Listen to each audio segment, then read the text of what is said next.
we've had a harvest stage, so we've got a kill on the ground. So how do we do this?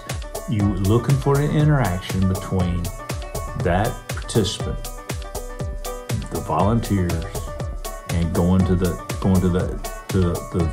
game that they harvest. You're the video guy. You're not the guy. You're not the one that's retrieving the game. You're the one to video the retrieve. You do all the video and let them look for it. And again, you may have to help them. That's fine. That's fine. But try your best to film them looking for it. If it's late in the evening, make sure you have adequate light, a flashlight, and whatever you're looking at. I personally have a light that I put on the end of my camera. And but I like to use that light because it lights up everything when I'm walking through the woods or walking if it's dark. Now here's the thing, you can do it different ways. If you can walk to them, that's fine. Or walk beside them when they're looking for it. Let's say you found your deer, and now you want to get that person to that deer, or bring that deer to that person. You can film them bringing the deer to the person, or if it's able, they can get in that track chair or walk, whatever they can, walk to the animal. You can walk up beside them and film them. You know, I love those close-ups of those track chairs moving. That's another thing. I really didn't say anything about the unloading and the part about going to the blind. If you're in a track chair, get them rolling in that track chair. Show the tracks up close. I love that stuff. That tells a lot. People don't see that stuff. It's kind of amazing to see that stuff in action, especially going across mud and everything.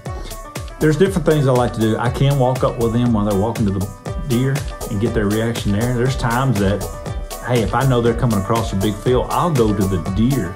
You'll see at times I film through the antlers. I film them coming to the deer, and all of a sudden as they come to the deer, I back up a little bit and you start seeing more of the deer head. I'm filming over or whatever, and they walk up to it. And you can do it that way if you want to, but get creative with that, whatever it may be. Again, showing the interaction of them as they're finding their harvest. Get their actions if you can, any way that they can hold the deer up or get the close. I don't care if it's petting the deer, if showing that deer's hair, whatever, go up to the head and then go. Only thing is you got to be careful of the blood. Try not to show. I know there's times you can't help it, but if the blood's just pouring out of the mouth, sometimes I carry a rag with me and get somebody to wipe that excess blood off before you do a good video thing. A lot of times I don't have people that can articulate that well, that get a little nervous when that camera's on them, so you don't have to say much about the hunt. If you want to, you can ask them, hey, how do you feel and all that stuff. No, I'm great. If they're showing excitement, film it. Just film it. Let them tell the story or whatever.